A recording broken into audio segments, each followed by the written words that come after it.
Assalamualaikum warahmatullahi wabarakatuh. Bertemu kembali dengan Bu Arung Wika Mumpuni dalam pelajaran produk kreatif dan kewirausahaan untuk kelas 12 bisnis daring dan pemasaran. Sekarang, lihat gambar berikut ini. Menurut kalian, gambar apakah ini? Ya, ini adalah gambar produk. Di video yang lalu kita sudah membahas tentang marketing mix dan salah satu unsur marketing mix adalah produk. Jadi, di video pembelajaran kali ini kita akan membahas tentang produk agar kalian semakin memahami tentang masing-masing unsur marketing mix. Di samping itu, sebagai seorang penjual, kalian memang harus memiliki produk knowledge atau pengetahuan produk yang kalian jual atau pasarkan, agar kalian mudah untuk meyakinkan konsumen untuk membeli produk yang kalian jual. Lalu, apa yang dimaksud dengan produk? Pengetahuan apa saja yang perlu diketahui oleh penjual agar bisa memiliki produk knowledge sehingga penjual atau pemasar itu mudah memasarkan produknya kepada konsumen.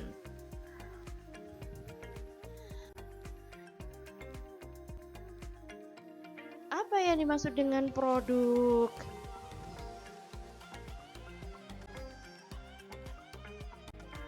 Produk adalah apa yang dapat ditawarkan di dalam pasar untuk dipertahankan, dimiliki, digunakan, atau dikonsumsi, sehingga dapat memuaskan keinginan atau kebutuhan, termasuk di dalamnya adalah objek fisik, jasa, orang, tempat, organisasi, dan gagasan. Definisi produk tersebut adalah menurut Kotler.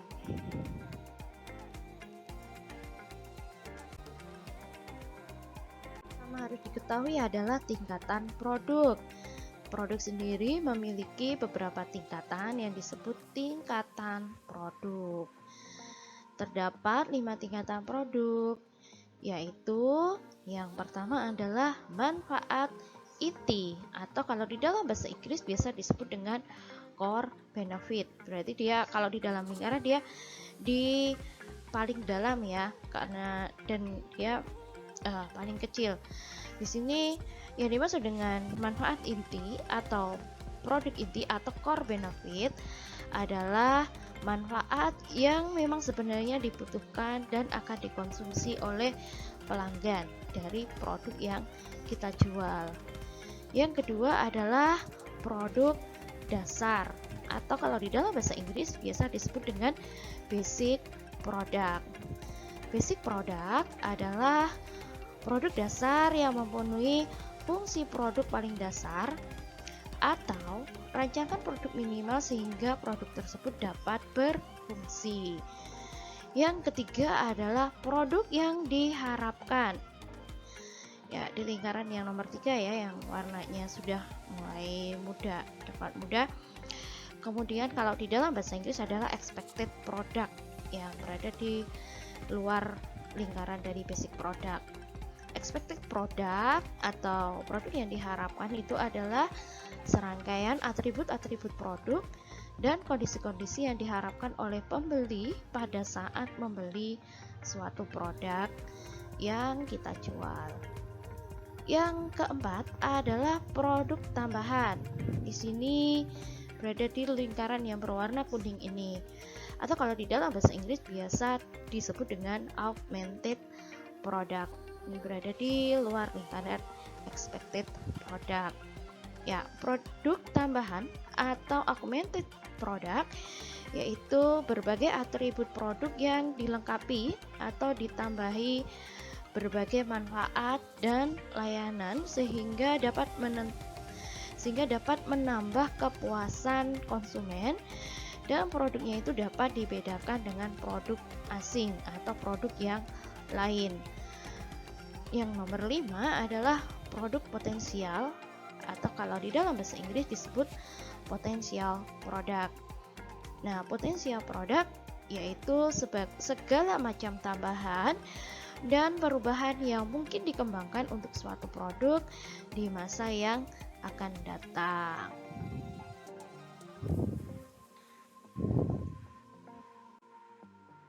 Berikut ini adalah contoh tingkatan produk. Saya ambil contoh di sini adalah mobile handset atau handphone, atau bisa disebut juga kalau sekarang smartphone. Manfaat utama atau benefitnya itu adalah komunikasi atau communication. Jadi sebagai alat berkomunikasi atau communication. Nah, yang kedua, basic produknya. Untuk mendukung komunikasi, tentu saja kan handphone dilengkapi dengan beberapa fitur dan desain. Di sini adalah small size, kecil ukurannya, sehingga bisa dibawa kemana-mana. Tentunya bisa sliding, bisa flip open, atau touchscreen, jadi tidak menggunakan keyboard lagi. Kemudian quality level. Nah, di sini kualitasnya adalah kualitas terbaik. Nah, sebagai alat komunikasi, tentu saja kan handphone ini harus memiliki suara yang jelas saat kita menerima telepon atau saat kita akan menelpon ke seseorang, dan suaranya tidak putus-putus karena digunakan untuk komunikasi, jadi jelas dan tidak putus-putus. Kemudian untuk nama mereknya, di sini ada LG, atau ada Samsung, atau Sony, atau Apple, atau Xiaomi, atau Oppo. Nah, kalau kalian menjual dari sebuah produk, kamu harus tahu nama mereknya dan maknanya. Kamu jelaskan ke konsumen, kenapa handphone yang kamu jual itu namanya Samsung, kenapa kamu menjual produk bernama Apple, kenapa diberi nama Apple, kenapa diberi nama Sony, dan lain sebagainya. Yang ketiga adalah expected product atau produk harapan. Apa yang diharapkan oleh konsumen? Di sini adalah looks good atau terlihat baik atau terlihat indah, dari bentuk, dari warna, ataupun dari yang lain sebagainya. Kemudian beratnya ringan, kecil, bisa dibawa kemana-mana, tetapi terlalu berat. Nah, itu juga tidak diharapkan oleh konsumen. Yang diharapkan oleh konsumen adalah ringan beratnya. Kemudian mudah untuk dibuka dan daya tahan baterai. Berapa lama bisa bertahan tanpa harus dicas? Berapa tahun keawetan baterainya itu sendiri?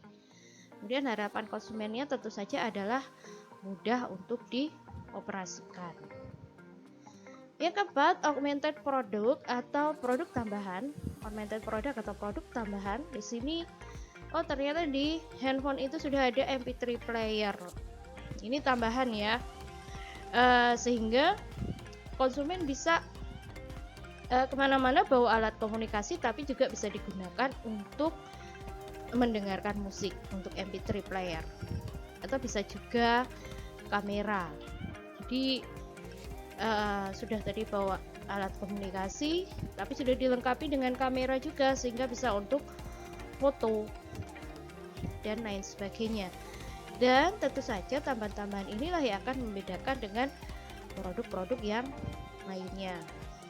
Kemudian untuk potensial produk, di sini handphonenya bisa dikembangkan lagi, ditambahin, bisa digunakan untuk internet, bisa digunakan untuk mengirim email, bisa juga disambungkan ke televisi, sehingga kalau ingin nonton video YouTube, kalau di handphone layarnya terlalu kecil, bisa disambungkan ke televisi yang layarnya lebih besar sehingga nyaman untuk nonton YouTube. Bisa juga disambungkan dengan komputer, sehingga kalau ada file-file penting di email yang sudah di-download bisa dikirimkan ke komputer atau ke PC. Oke.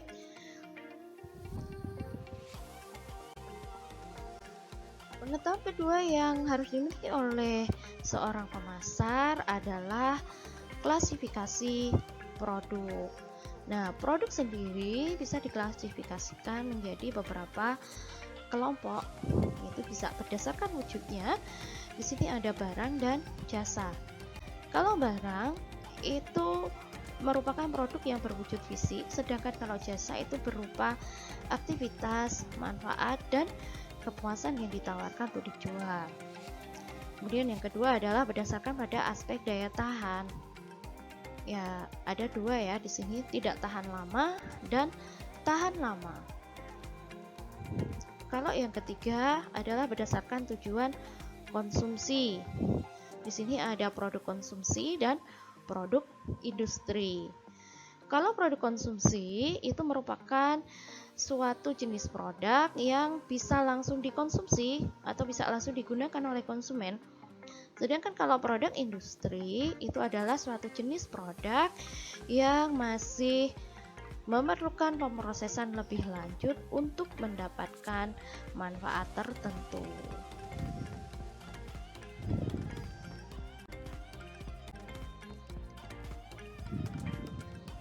Pengetahuan yang ketiga adalah berkaitan dengan jenis-jenis produk. Ya, jenis produk itu ada 4, ada convenience. Jadi jenis produk ada 4 ya, ada produk convenience, shopping product, kemudian ada specialty product, dan unsought product. Kalau yang produk convenience ini ada produk-produk yang sering dibeli, harganya juga relatif murah dan mudah diperoleh. Contohnya di sini adalah sabun mandi, sampo, kemudian ada pasta gigi dan lain sebagainya. Atau kalau convenience itu biasanya produk-produk sembako seperti beras, itu juga termasuk ke dalam produk convenience. Yang kedua adalah shopping product. Shopping product ini biasanya konsumen membutuhkan waktu untuk membelinya dan dia sedikit loyal terhadap merek. Dan ini konsumen biasanya akan membandingkan dari harga di satu toko dengan di toko yang lain, atau baju dari suatu toko dengan toko yang lain, bahkan produk yang satu dengan produk yang lain. Contohnya adalah pakaian, kemudian alat masak, dan lain sebagainya. Itu adalah shopping product. Yang ketiga adalah specialty product. Nah, di sini untuk membeli produk tersebut konsumen harus mencari informasi terlebih dahulu, di mana tempat membelinya, kemudian harganya berapa dan lain sebagainya. Dan pada umumnya di sini konsumen itu memiliki loyalitas terhadap mereknya. Dan ini juga merupakan produk yang penting bagi konsumen. Contohnya adalah golf club atau Rolex ya. Ini jam Rolex itu adalah jam yang memang mahal. Kalau mobil ya mungkin mobil Ferrari, kemudian motor Harley Davidson. Nah, itu adalah biasanya itu barang-barang yang mahal. Itu adalah specialty product yang biasa kalau di Indonesia ya, yang digunakan oleh para artis. Misalnya ada produk tas Hermes yang Kelly and Birkin. Nah, itu contoh dari specialty product. Kemudian ada unsought product.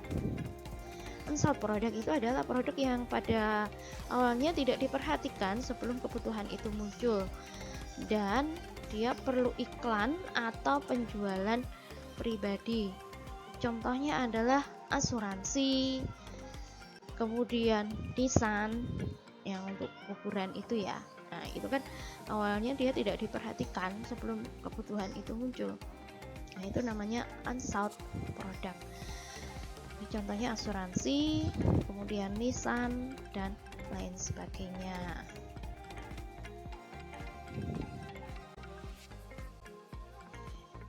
demikian materi yang dapat saya sampaikan.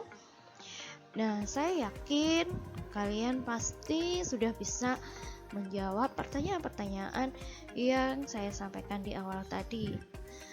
Nah, terima kasih atas perhatian kalian. Wassalamualaikum warahmatullahi wabarakatuh.